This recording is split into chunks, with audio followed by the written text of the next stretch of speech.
Yeah, so we wonder what the experiences of the people who are coming from Sudan is right now. We hear that another batch of 410 Nigerians evacuated from Sudan have arrived Abuja. Okay. The fourth batch. Yeah, fourth from what batch. I gather, the fourth batch.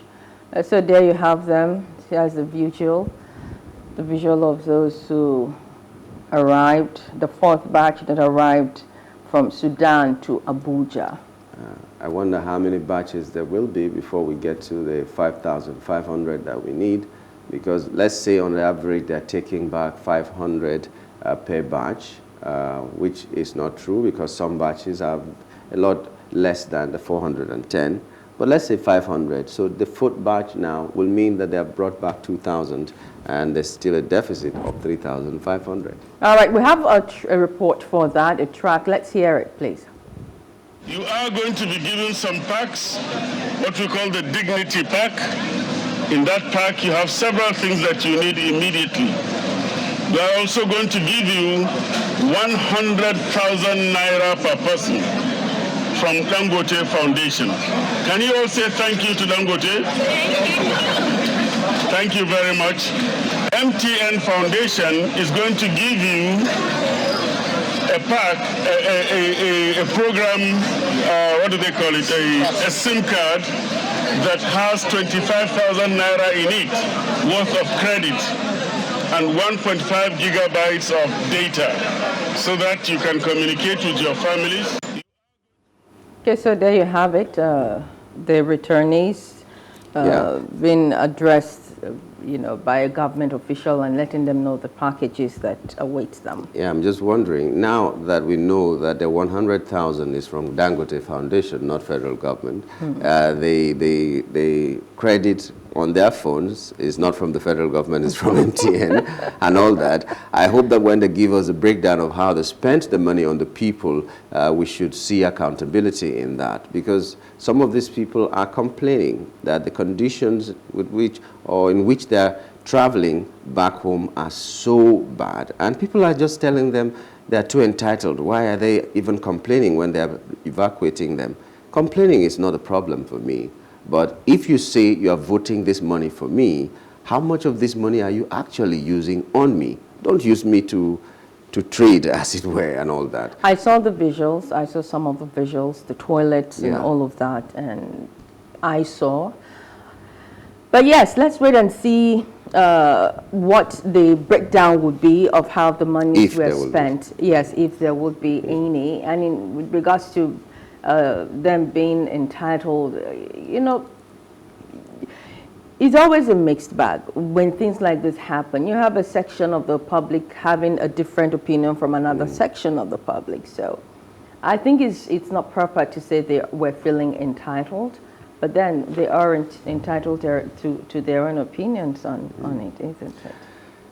Okay, so move forward to the next top trending, and has to do with a fuel tanker that fell and spilled and blocked the roads on Lagos-Ibadan highway. That was a very bad story yesterday. The fuel tanker, falling over and the products being poured all over the road. There you have the visual there. It's a dangerous trend. It caused serious traffic yesterday along that axis of town.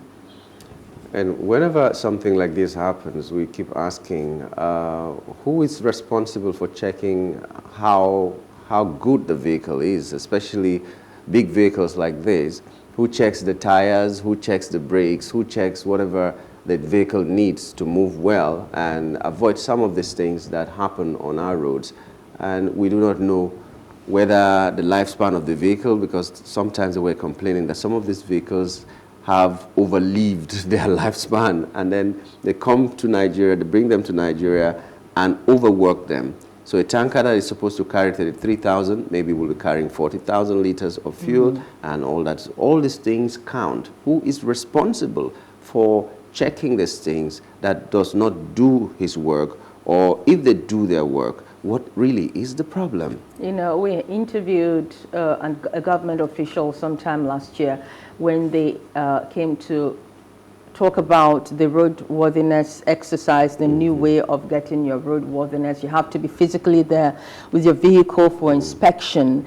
And I asked, why is the attention on private vehicles when it is the buses, the trucks that actually constitute nuisance on the roads? They are the ones that emit all manner of pollution into the air. They are the ones whose vehicles are tilted to one corner, and you avoid them, actually. When you see them, you avoid them because they look like they're going to fall over any moment. And he did explain that some of those vehicles cannot be inspected here because they are not here in Lagos. They're just traveling through, you understand? So that for them is a challenge. But let's hope that things will improve. Also, that we'll see less of them on the roads in the daytime.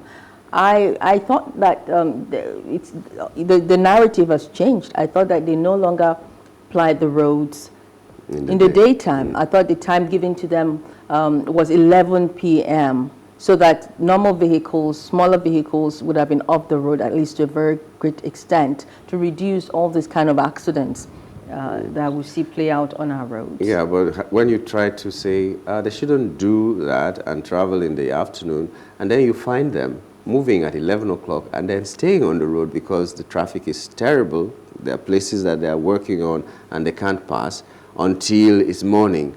So they cannot wait there till morning, so they will have to move and continue their journey. So all factors come together, like you said in the other case. You look at so many other angles that may be causing what is happening today. So when you go to the roads now, when we close from work now, you go to the roads, they're trying to make their way out of Lagos, but there's a blockage somewhere and they can't move. Some of them stay there till the next morning. And if the next morning the road clears a little bit, they will move. Will you now arrest them that they shouldn't move in the morning? Should they stay there? So between the devil and the deep blue sea. All right, well, UK coronation is another top trending. A new era, new monarchy, same old tradition. Well, you saw it play out over the weekend, and it was really interesting to see King Charles III, become the oldest king, prince from ever Prince Charles to becoming King Charles. It was a beautiful ceremony, It well was. organized. It was. Beautiful ceremony. And, that part where the son, William, pledged his loyalty to the king, it was quite touching to see. There you have it. There's a track. Please, let's have the track.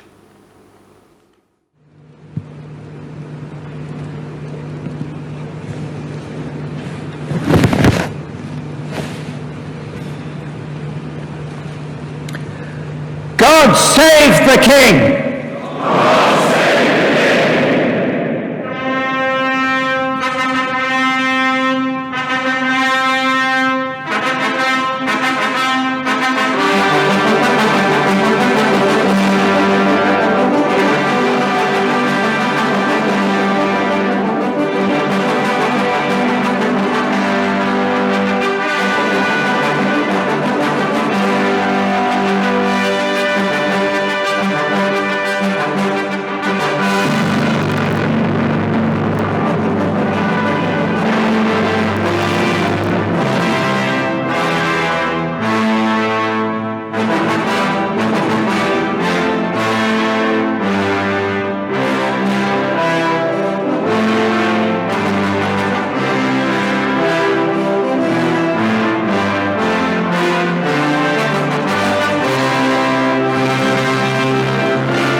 Well, there you have it, the 40th coronation to occur at the Westminster Abbey, and Prince Charles, the longest reigning British heir apparent there, being crowned King Charles III. A very beautiful, spectacular ceremony that was. What captivated me was, like they say in the headlines, a new era, new monarchy, same tradition. And we see ourselves losing our identity as Africans, as Nigerians, because we want to copy a tradition that is alien to us. There are basic things that we need to sustain in our tradition. Maybe not for the coronation and every other thing, but there are some basic things in our tradition that need to be sustained. And because we've jettisoned this, we have a new set of values that do not even align with the African values of those days. The respect, the courtesy, all the things that our parents, our forefathers were known for as Africans. We do not have that anymore. Even the language, a lot of people feel that it's inferior to speak their language. And I wonder how they feel pride, in being who they are. Because when I speak my language, it just gives me that kind of pride that I have roots. I can identify with the people. Definitely. I am somebody from somewhere. And then I find some people finding pride in speaking only English, in doing everything English, in eating English, everything. Yeah, I just wonder, how do they even do it? Oh, well, it's neocolonialism, which we have allowed as a people. But I think the narrative actually is beginning to change. If you notice, more blacks are beginning to embrace blackness across the globe, not just in Africa. Black is becoming the thing. And so you find musicians, you find artists, you find everywhere. Black is being embraced, our hair is being embraced, our cultures are being embraced, our Ankara being embraced. And but it's something it's a work in progress. Don't forget, colonialism was a big factor back then, and it affected us as a people. And so we're just beginning to reclaim ourselves. And Nigeria is 62 years old. So yes, it's work in progress. We'll get there. Funny thing There's is no that, doubt we'll funny get thing there. is, most of the people who really take pride in this blackness that you're saying are the people who already have the opportunity to be in a white man's land. They're in England, but they will do everything. If they find out that there's a possibility they can have a local name, a local African name, they would even prefer that. They keep their names local. They keep their color even more than the people who live on the African continent. Some of them are beginning to trace their roots to Africa. Yes, they are. Many of them have relocated to Ghana and some other parts of Africa. So they are beginning to, some even in Nigeria. In Ife, for instance, I know there was one that came and was renamed, given a Yoruba name, which he's very proud of. So as I said, it's a work in progress. The important thing is that that step is being taken already. It's in motion. It's in motion. It's not going back. Okay, let's hope that we recognize our traditions and do well. Well, there are some that may not be good enough, but in trying to decide which is good and which is not good, let us know that it really, really works for us. It's not because people who came from somewhere told us that it was wrong. That's why we have not developed a lot of things that by now we would have had so much pride in. For instance, our herbal medicine. It is working. But there are some things that maybe we need to do. But because everything is now hush-hush, nobody wants to bring it to light. Only a few people want to bring it to light. Because of that, we will still see it as being inferior. But we know, you and I know, that it works. It works. It works. Even the big pharmaceutical companies in the U.S. are beginning to use some of our herbs here to make things, make capsules and tablets, and it works. Our bitter leaf has been turned into capsules. Our charcoal, a whole lot of our stuff are being used over there. And also, when I interviewed the IT guy sometime last week, and he did make a very, very valid point for our indigenous languages.